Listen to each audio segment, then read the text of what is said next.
Soal nomor 15, yang dimaksud dengan nasionalisme religius adalah A. Menjunjung tinggi negara di kancah internasional, B. Perasaan bangga terhadap negara yang berlebihan dan merasa paling benar, C. Lebih mengutamakan ajaran-ajaran agama dalam menjalankan negara, D. Semangat kebangsaan yang dilandasi moral dan nilai ketuhanan, E. Negara berdasarkan hukum agama. Nah, ini kalau kita cek yang A ini tidak mungkin, ya kan, menjunjung tinggi negara tidak mungkin, tidak berhubungan.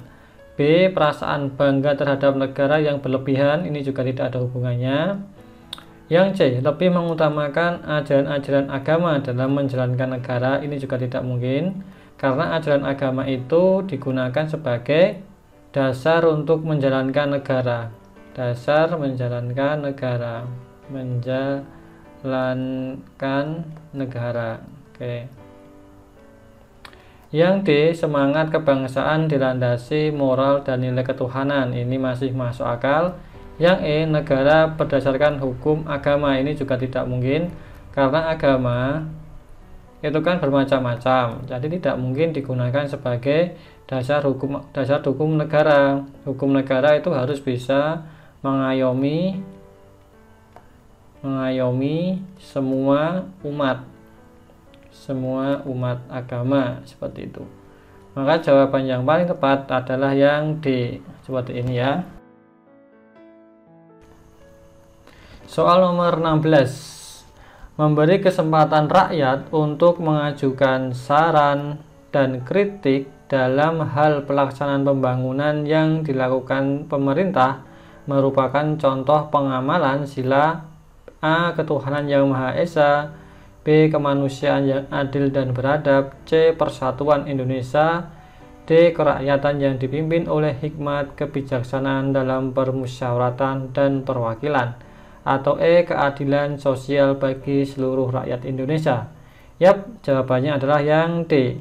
Memberikan kritik itu berkaitan dengan demokrasi ya. Demokrasi. Kenapa rakyat boleh memberikan kritik? Karena pemerintah itu dibangun oleh rakyat. Untuk siapa? Untuk rakyat. Dari siapa? Dari rakyat. Seperti ini ya. Pemerintah itu artinya seperti ini. Maka kekuasaan tertinggi dalam pemerintahan itu siapa? Bukan MPR. MPR sudah bukan tertinggi, tetapi yang tertinggi adalah rakyat.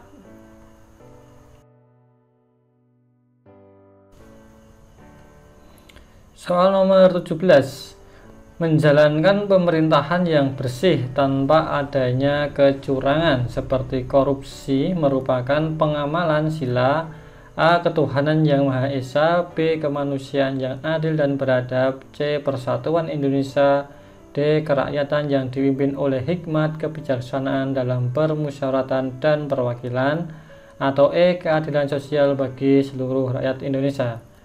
Ya, jawabannya yang E, yaitu keadilan sosial. Dampak dari korupsi adalah dampaknya hak orang lain hilang. Ini bertentangan dengan sila kelima. Ada orang yang miskin ya, ada yang kaya. Ini juga bertentangan dengan sila kelima. Jadi jawabannya adalah yang E. Soal nomor 18, sebagai ideologi yang digunakan Indonesia, Pancasila dikenal sebagai ideologi terbuka. Maksudnya adalah A. Pancasila menerima pengaruh ideologi lain dan mengubah kepribadian bangsa. B. Pancasila harus membuka diri terhadap perkembangan zaman. C. Pancasila adalah ideologi yang berasal dari negara lain. D. Adanya Pancasila karena melihat keadaan negara lain. E. Pancasila merupakan keluasaan negara lain untuk mengikutinya. Ini jawaban yang paling tepat adalah yang B. Pancasila harus membuka diri terhadap perkembangan zaman. Kalau yang A ini salah karena mengubah kepribadian ini tidak boleh.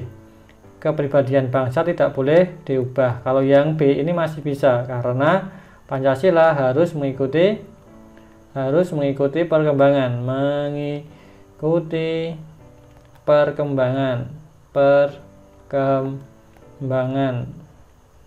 tanpa merubah kepribadian,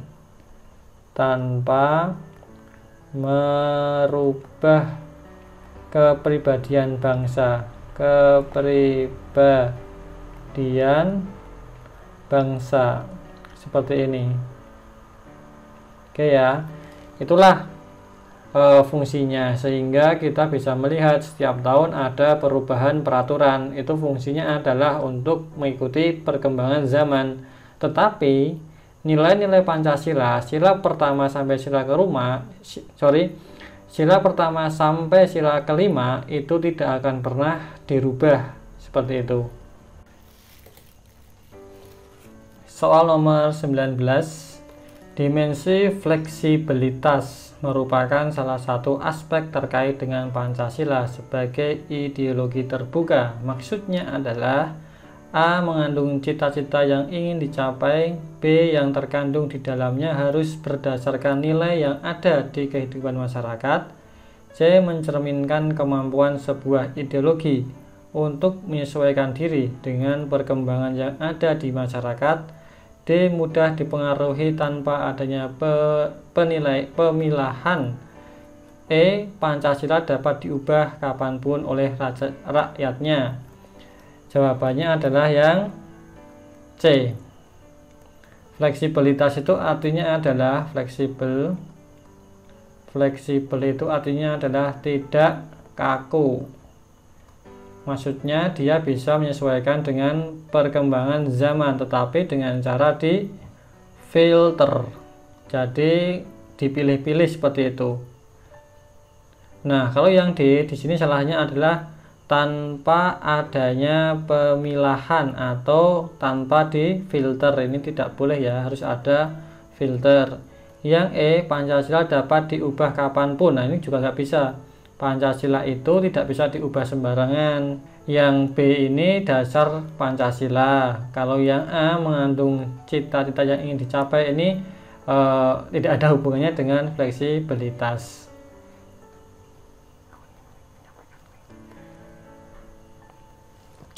Soal nomor 20. Prinsip di mana adanya pengakuan bahwa kekuasaan tertinggi ada di tangan rakyat adalah A. Kebijaksanaan, B. Permusyawaratan, C. Perwakilan, D. Kerakyatan, atau E. Keadilan. Jawabannya adalah di kerakyatan. Yang namanya kekuasaan tertinggi itu di tangan rakyat dan ada di kerakyatan. Nah, di sini baru dibentuk yang namanya perwakilan rakyat. Bentuknya apa saja perwakilan rakyat? Bisa dalam bentuk DPD, lalu ada juga yang namanya DPRD kabupaten, kota, dan juga provinsi. Lalu ada yang namanya DPR pusat. Ditambah lagi dalam pemilihan kepala daerah, kepala daerah